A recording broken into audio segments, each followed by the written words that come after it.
also in the liquefaction behavior. So we cannot help but ask ourselves the question, what is the generation mechanism and also the particle scale origin of this post-liquefaction shear strain gamma naught? Now, in order to answer this, next I will be presenting some of our findings for the micromechanical origin of this post-liquefaction shear strain phenomena.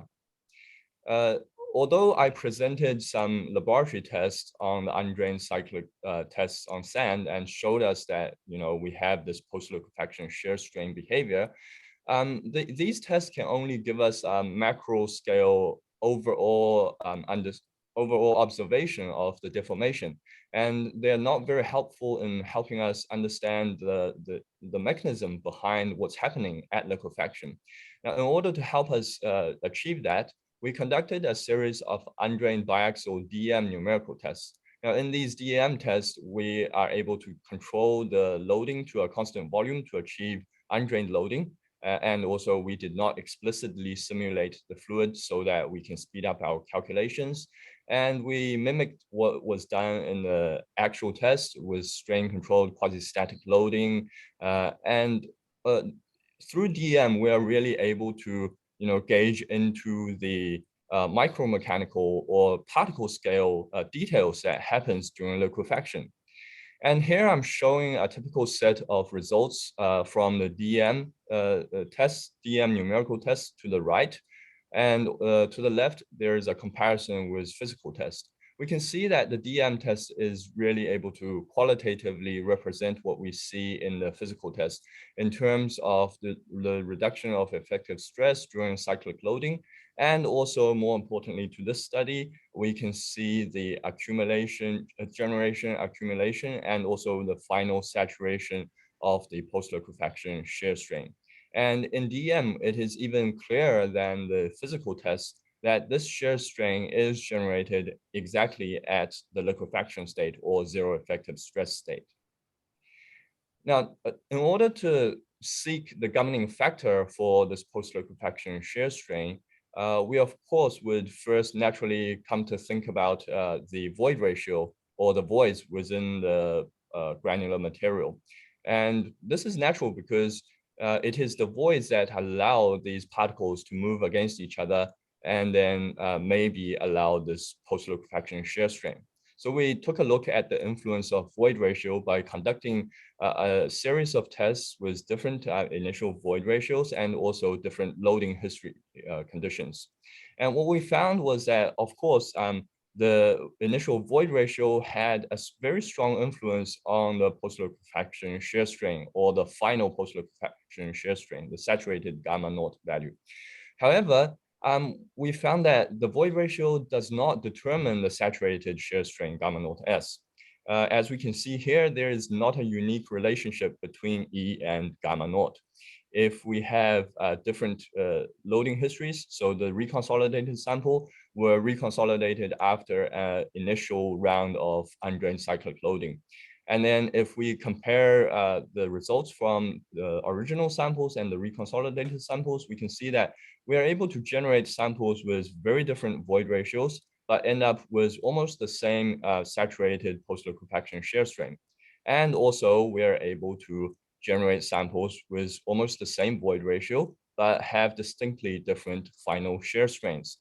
So this means that the void ratio is not the only governing factor for post-liquefaction shear strain. And we must also note that because we have undrained loading in these tests, the void ratio does not change during loading. So it does not account for the evolution of shear strain or the accumulation of gamma naught that we observed in the tests.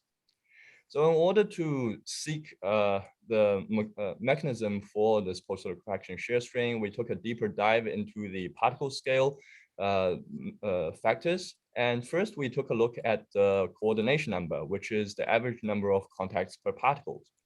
Because we were conducting 2D numerical tests, the initial coordination number was about 3 in all of our tests. Now, what we observed was that the coordination number would begin to drop during undrained cyclic loading. And once it drops below a value of about 2.2 in the tests, the sand would reach a zero effective stress state or liquefaction state. Now, this goes to show that the contacts and internal arrangement of particles within a granular material or within sand can play a very important role in triggering liquefaction, and it could also affect what happens after liquefaction. Now, after liquefaction, as we previously stated, the coordination number would drop all the way down to below 1. And then we really lose these contacts. And if we take a look at the micromechanical structure of a particle, we can understand why. In the right figure down in the bottom, we can see that for a 2D particle, if we have 3 contacts on a particle, then that particle would be able to bear the contact load stably. However, if we only have 2 or fewer contacts on that particle, once there are contact forces on these contacts, the particle would move and would not be able to bear this load stably. So this corroborates with our observation that when coordination number drops below a certain value, the sample loses its ability to bear load and liquefies. And in fact, this suggests that it is the lack of contacts at liquefaction that allows for the large shear deformation that we observe in both the physical and numerical tests. So in order to try and associate the distance between particles with the post-liquefaction shear strain phenomena on the macro scale, we proposed a new fabric measure, which we refer to as the mean neighboring particle distance, or MNPD. Now, what this MNPD is, it is defined as the overall average of the mean distance between every particle and its n closest neighbors in a granular packing. With this number n being the number of contacts needed for a particle to support stable load-bearing structure. Now, as I mentioned previously, in 2D, this number n would be 3. And in 3D, we found that this number n is 4. Now, this is both makes sense theoretically and has also been validated through 2D and 3D DM tests. Now, the notion of this new fabric measure MNPD is actually to reflect the amount of rearrangement needed between particles, or the effective distance between particles that is needed for a liquefied sand to regain a load-bearing state. So in theory, it should reflect the amount of shear strain that is needed to achieve this rearrangement.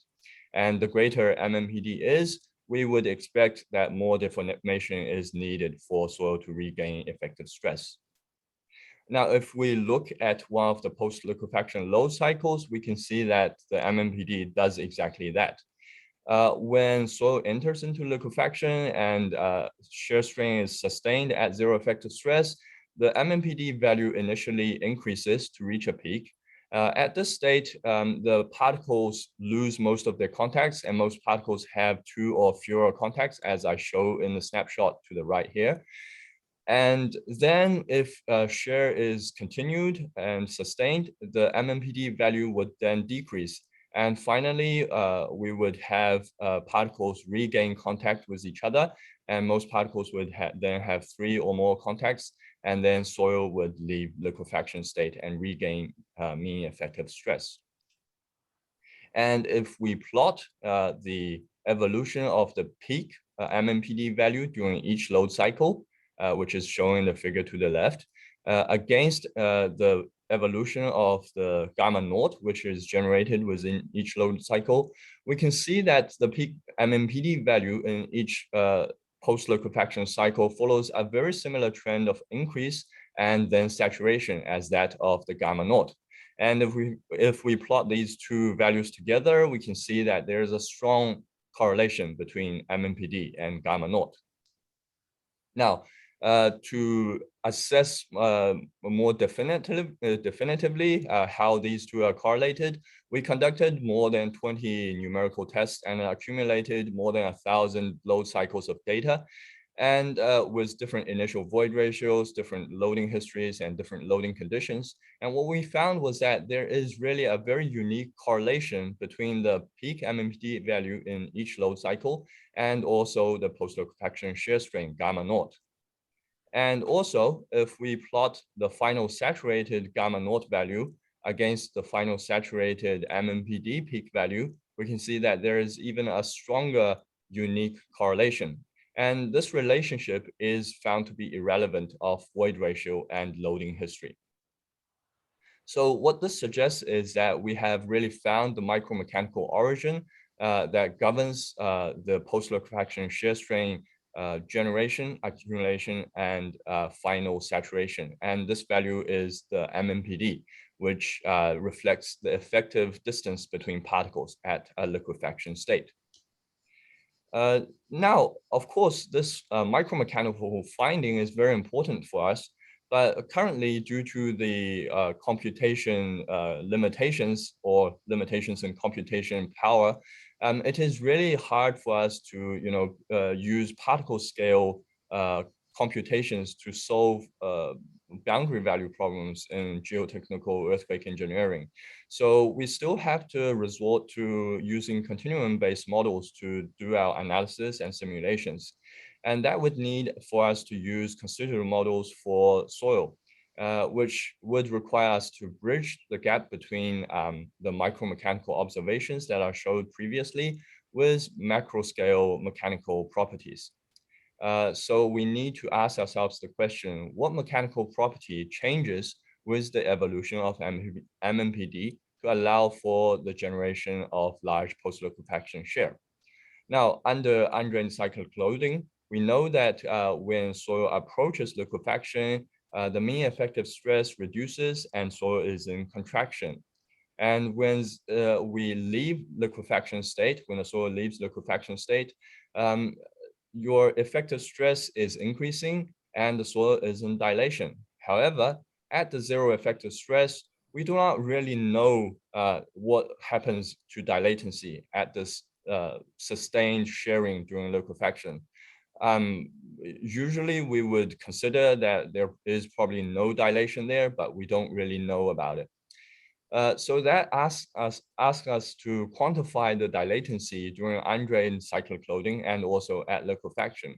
Now we know that dilatancy is defined as the increment of plastic volumetric strain over the increment of plastic shear strain, which Professor Ishihara showed yesterday.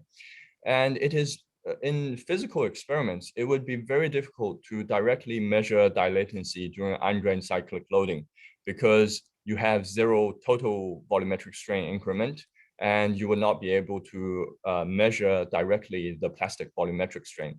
However, in DM, DM comes in really handy when we want to achieve this, because in DM, what we can do is that during undrained cyclic loading at any point prior to liquefaction or after liquefaction, we can take a snapshot of the sample and then take the sample out and conduct constant P drain tests or constant strain increment ratio probes.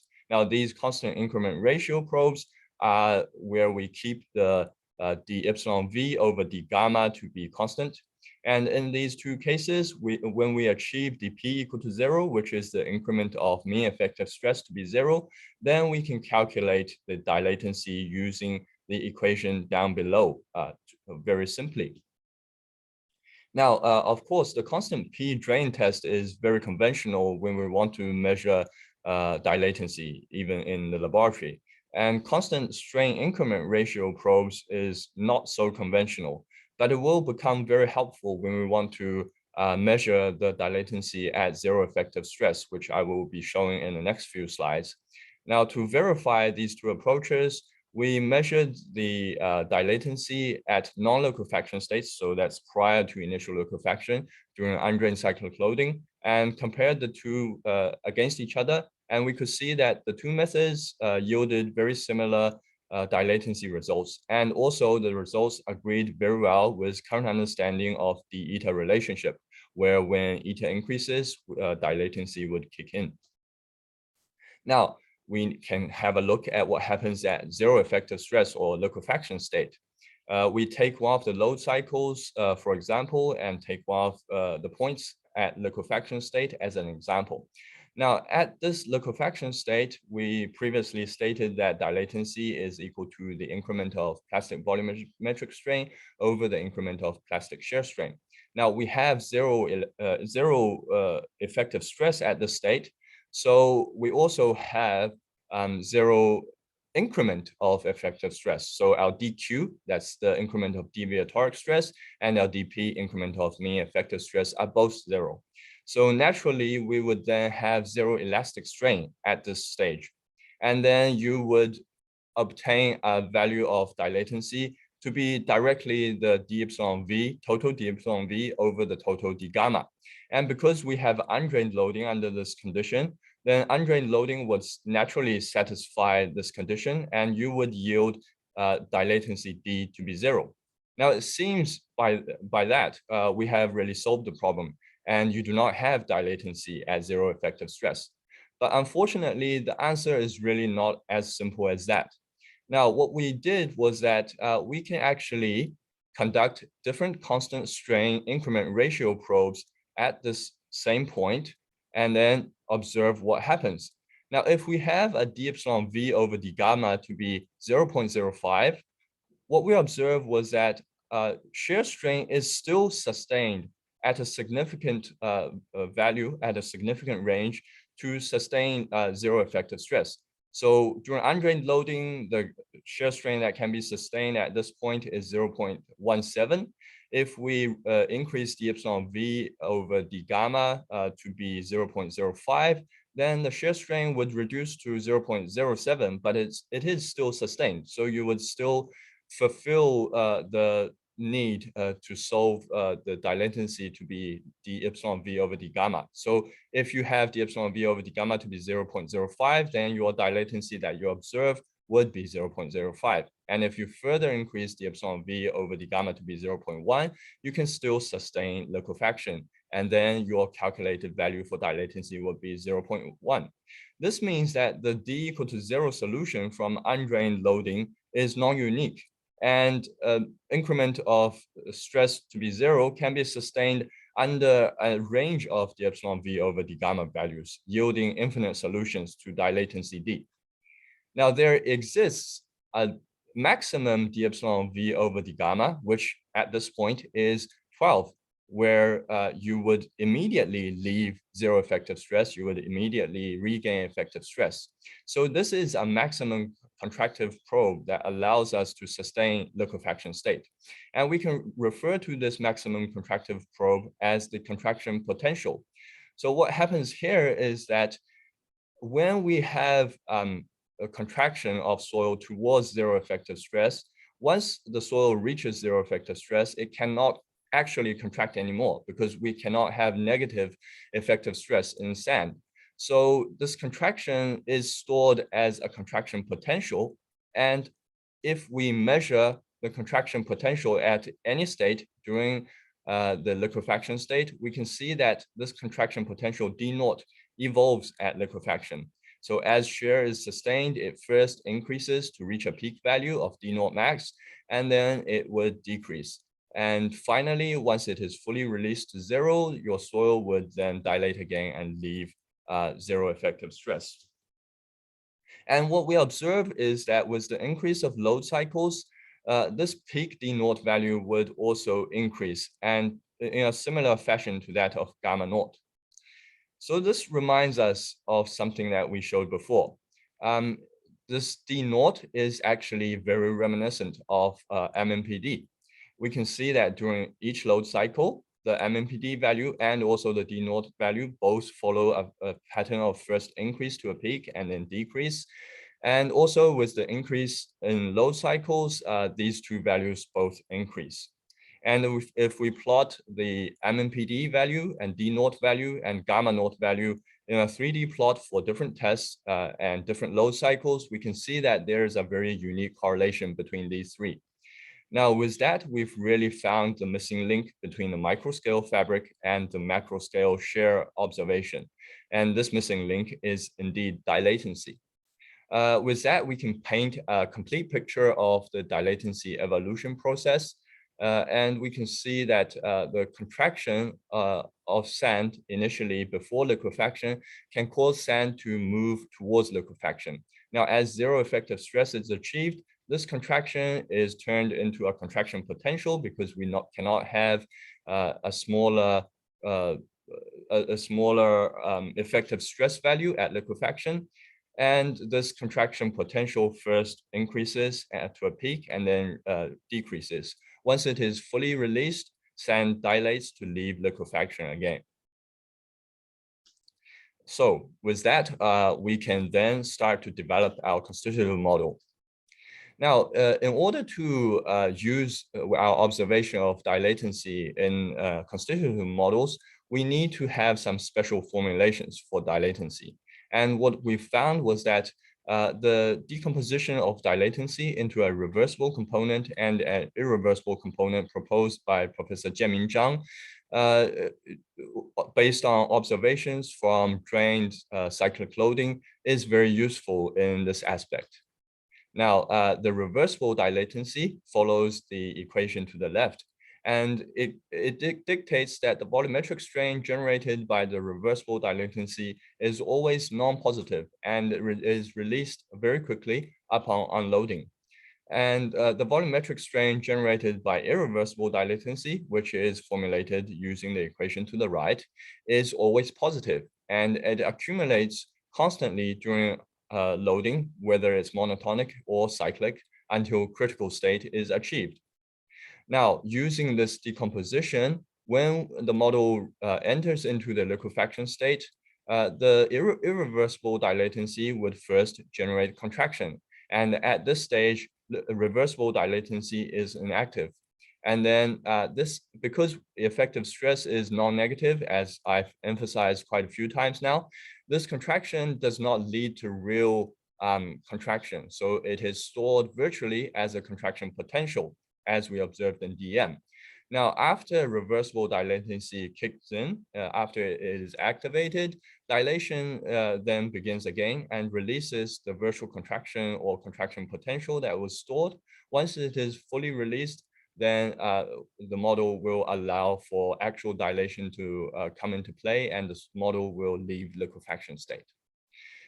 Using this formulation for dilatancy, we can incorporate it in any plasticity model that we choose.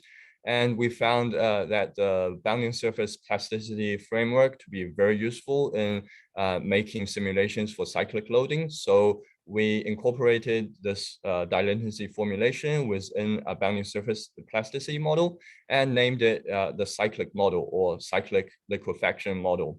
And this page is basically a full model formulation in terms of elasticity, plasticity, and loading and load reversal. Now, we've implemented this model using some effective stress integration algorithms, and it is now open source in OpenSeas, and also it is available as DLL in Flex 3D, where you will be able to download it on Itasca's website. And we've also put this model to the test in many applications. Here I'm showing the model validation in the recent LEAP tests. So the LEAP project is a recent project that evaluates the performance of numerical simulations and constitutive models against centrifuge tests and element tests. First, we calibrated our model for Ottawa sand based on element tests. Here I'm showing the calibration of the model against tests conducted by Ueda et al. And we can see that the model is very well performing in capturing the reduction in effective stress during undrained cyclic loading. And what is more important to us is that it is able to capture the generation and accumulation of shear strain at zero effective stress observed in the tests as well. So we are using the same set of parameters to achieve the simulations for different conditions. And using the same set of calibrated parameters, we applied them in the prediction of the LEAP centrifuge test. So in LEAP 2017 to 2018, we conducted simulations of sloping ground. And here I'm showing our predictions of the centrifuge shaking table tests conducted at Zhejiang University. To the left, we can see that our simulations are able to capture quite well the dilatancy spikes that are observed during the test, which are due to the regaining of effective stress and stiffness of the soil after an amount of sustained post-liquefaction shear deformation. Our simulations are also able to capture the generation, oscillation, and eventual dissipation of excess pore pressure. And most importantly, we're able to do a good job in predicting the lateral displacement of the slope for centrifuge tests with different initial conditions in terms of void ratio using the same set of parameters. And also more recently, we've been able to conduct predictions of a more complicated condition, which is the seismic response of a sheet pile wall in the LEAP 2020 project. And we did a reasonable job in predicting the lateral displacement of the sheet pile wall. And we've also applied the model to many projects, mainly in China, in terms of underground structures and underground, huge underground metro facilities, and also in dams, and also in port facilities and man-made islands and foundations. So these have shown the model to be quite useful in actual geotechnical earthquake engineering project consulting. Finally, that brings me to our conclusions. In this presentation, we showed that large but bounded post-liquefaction shear strain occurs at the liquefaction state under undrained loading. And this loading does not go on forever, although it accumulates. It saturates under a certain number of load cycles under cyclic loading. And we found the micromechanical origin of this behavior, which is formulated by a new fabric measure called the MNPD, which is the mean neighboring particle distance that reflects the effective distance between particles at zero effective stress. And to connect this micromechanical observation with continuum models, we discovered that sand at liquefaction state exhibits contraction potential to accommodate post-liquefaction shear strain, which is the manifestation of MNPD evolution in the macro scale. Using these findings, we developed the cyclic model or the cyclic liquefaction model, which uses a very special formulation for dilatancy, and the model is able to achieve good post-liquefaction shear simulation capabilities, showing especially in the LEAP projects, and has also been applied in many realistic projects. I would like to make some acknowledgements at the end.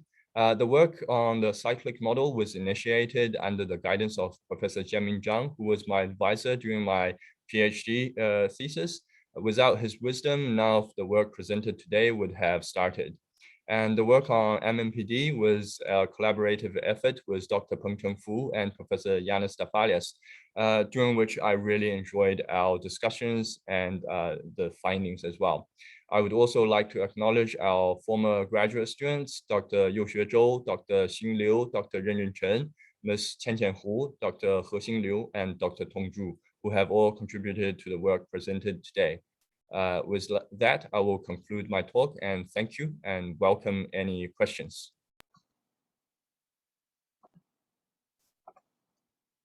Okay, thank you so much, Dr. Wang, for the presentations.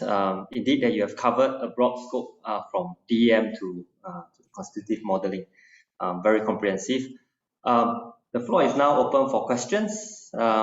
We have quite a luxury of time, so please be generous in providing as much questions as you have. Yep. Okay.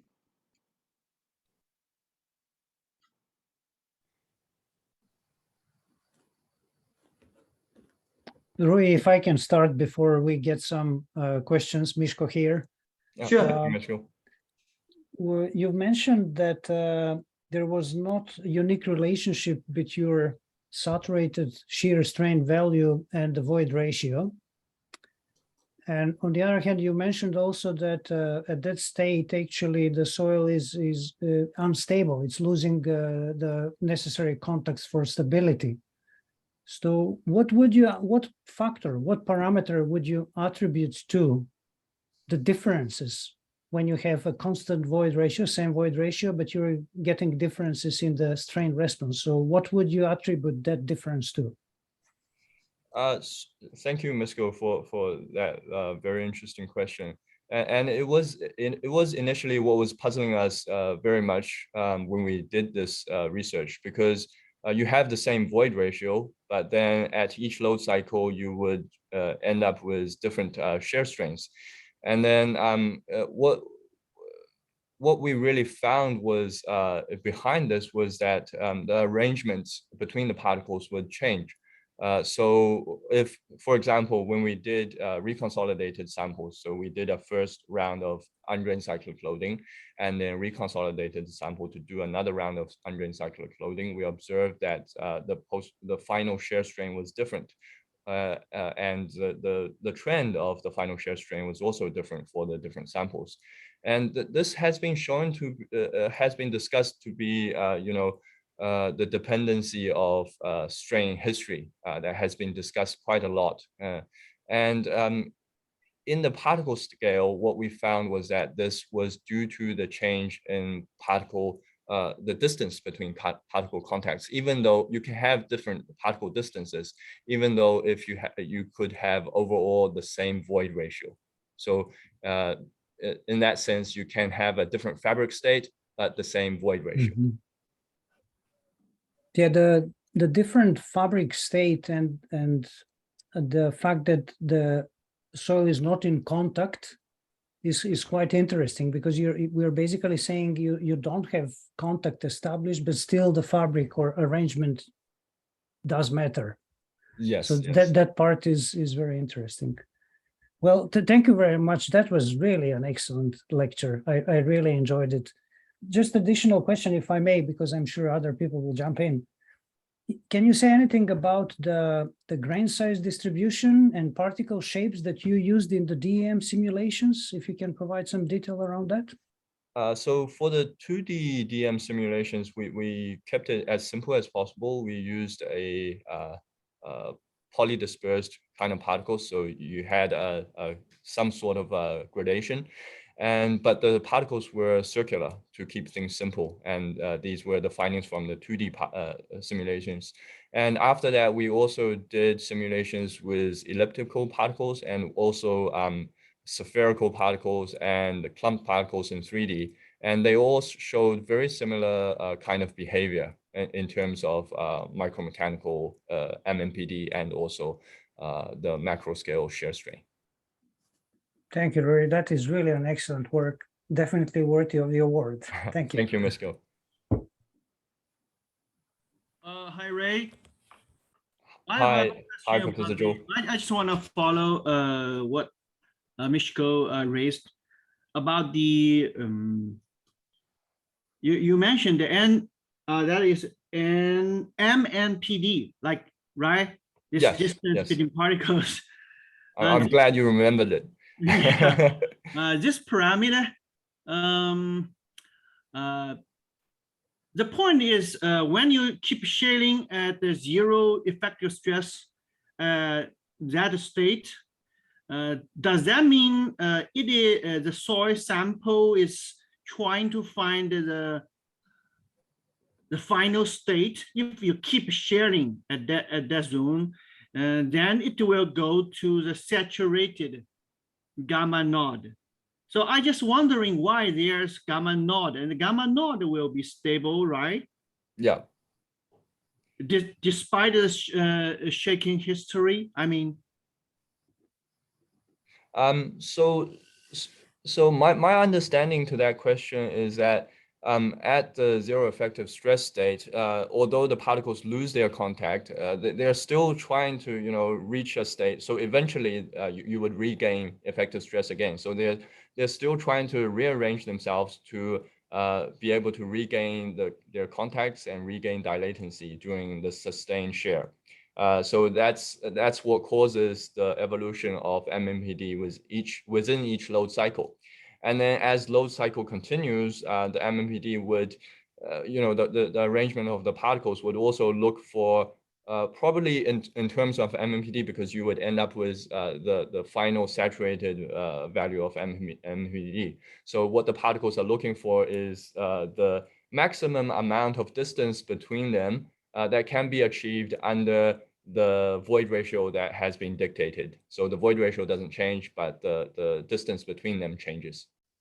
Yeah, for practical point of view, maybe engineers concerns about how much gamma node will develop if the earthquake is strong and long enough, right? The shaking, so that will cause damage to the infrastructures. So how from the macro point of view, how to determine this gamma node based on those basic parameters like density, grain size, distribution, and even the particle size. Not size, a particle shape, maybe. Right? Yeah, it would be very important to to be able to find a measurable state parameter of sand to help us predict this gamma naught eventual saturated value for gamma naught. Currently, we do not have this correlation yet. That is why we've developed the constitutive model. We've connected the microscale findings with macroscale through the constitutive model, and we found that it was related to the dilatancy value. So in terms of application, you can then use the constitutive model to conduct nonlinear dynamic analysis. But if you were looking for a simplified kind of procedure, we don't have that as of yet. But it would really be nice if we could find something like that.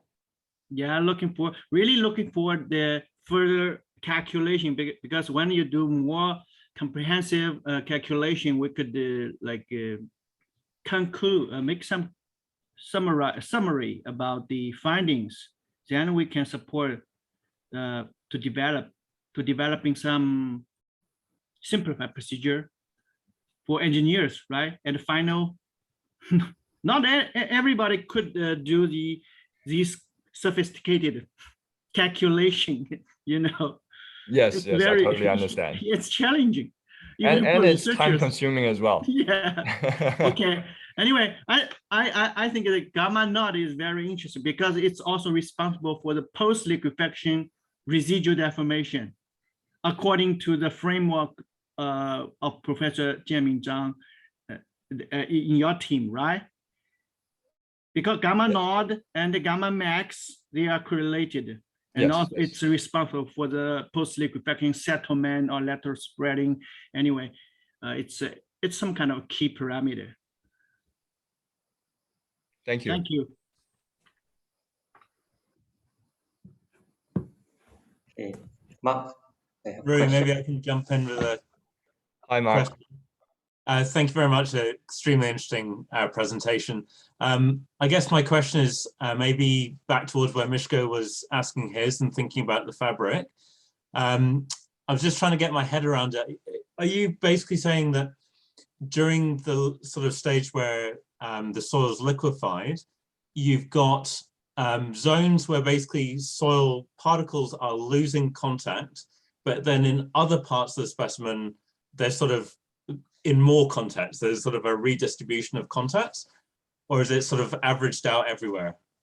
Our finding was it is mostly averaged out everywhere, because initially my guess is the same as yours. I thought, during liquefaction, maybe you have these clumps of particles which are clumped together, and then they lose contact with other clumps, and then you have this non-uniform distribution because the void ratio doesn't change. But what we found eventually was that it was the non-uniformity in the distance was not very significant, but it was rather the actual distance between the particles.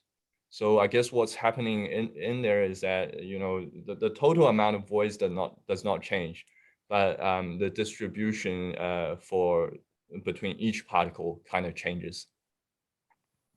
Cool, super interesting. Thank you. Thank you, Mark.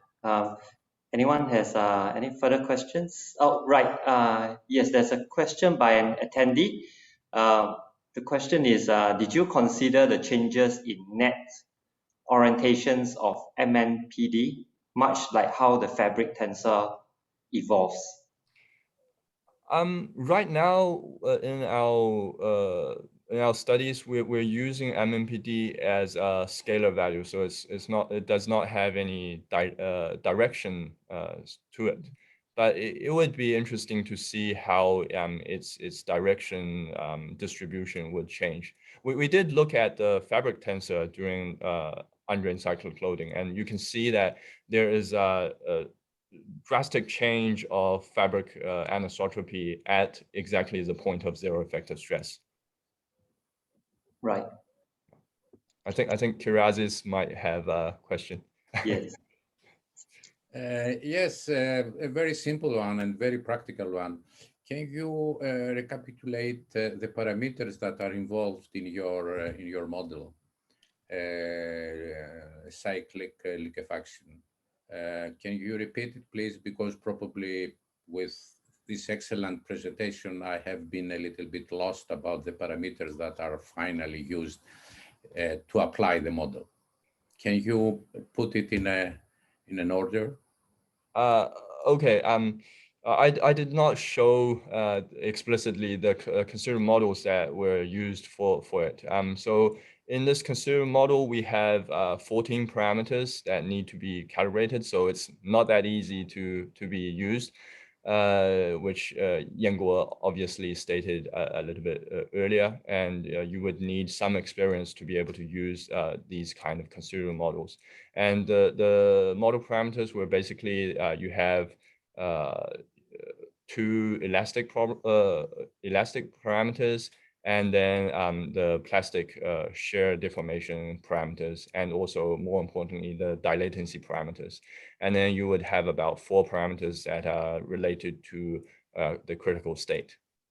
So that makes up these models, these parameters, and they could be calibrated using laboratory tests, both Yes. monotonic and cyclic.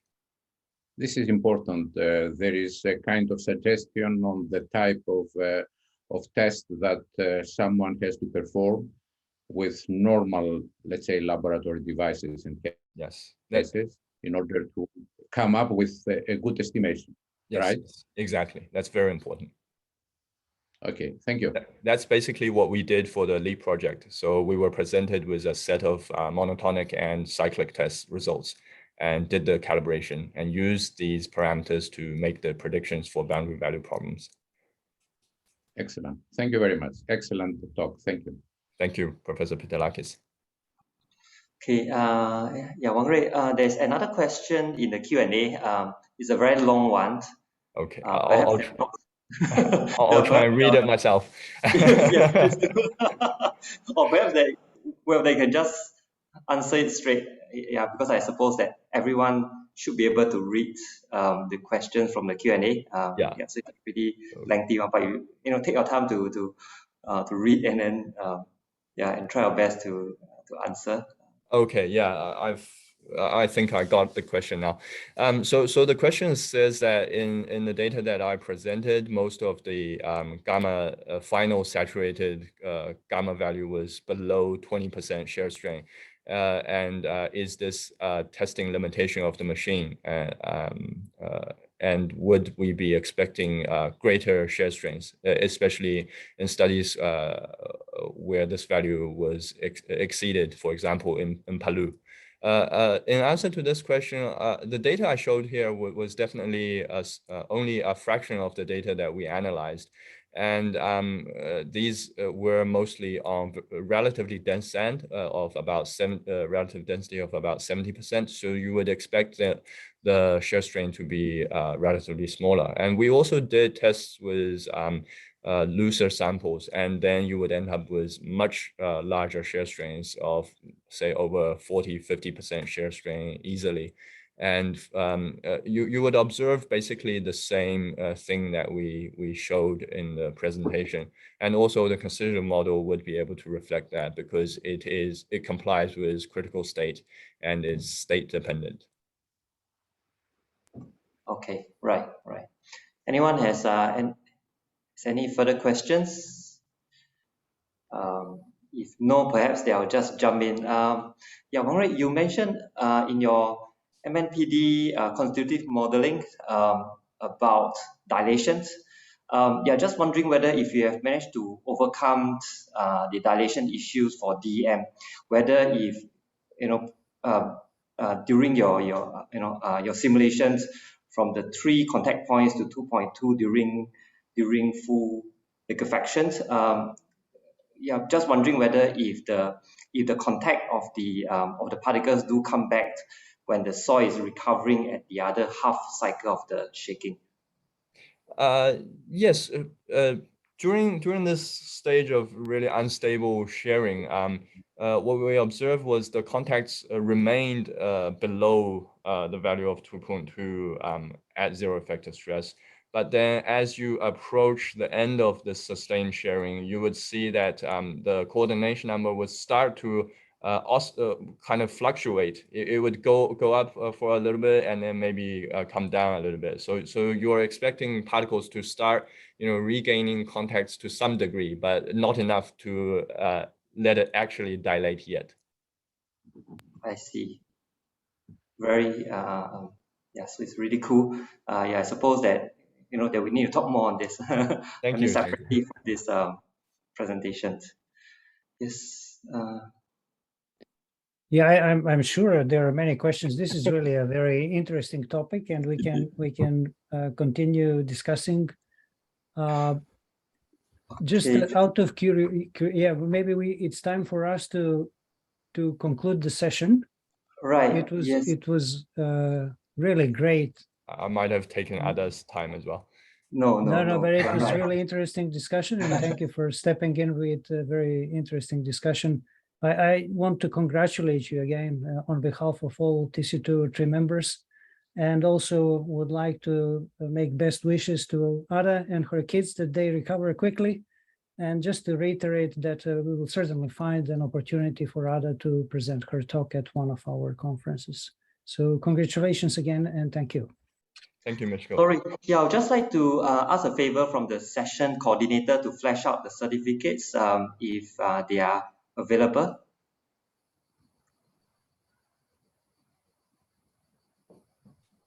I guess we can take a photo together. Yeah. Yeah, Professor Misko, please join us. Yes. Yes. Let's take a picture together. So the staff, our staff is taking the picture for us.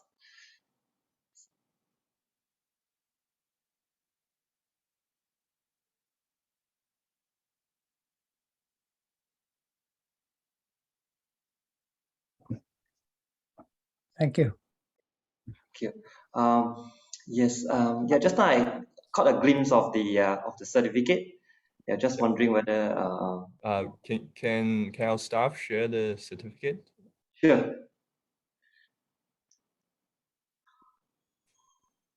For both Ada and. Okay. Yeah. The certificate. Perhaps. Okay. Right.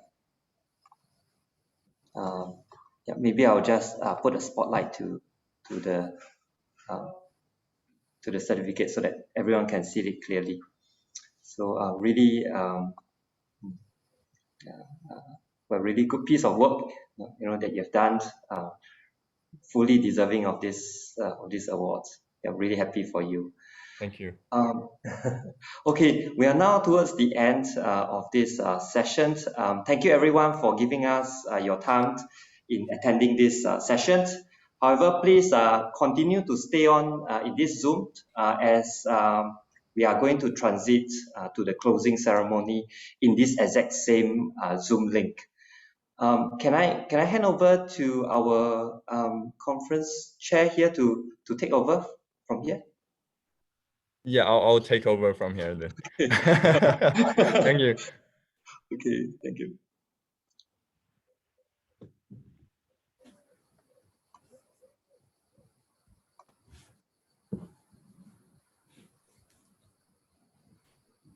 Okay, thank you everyone for this for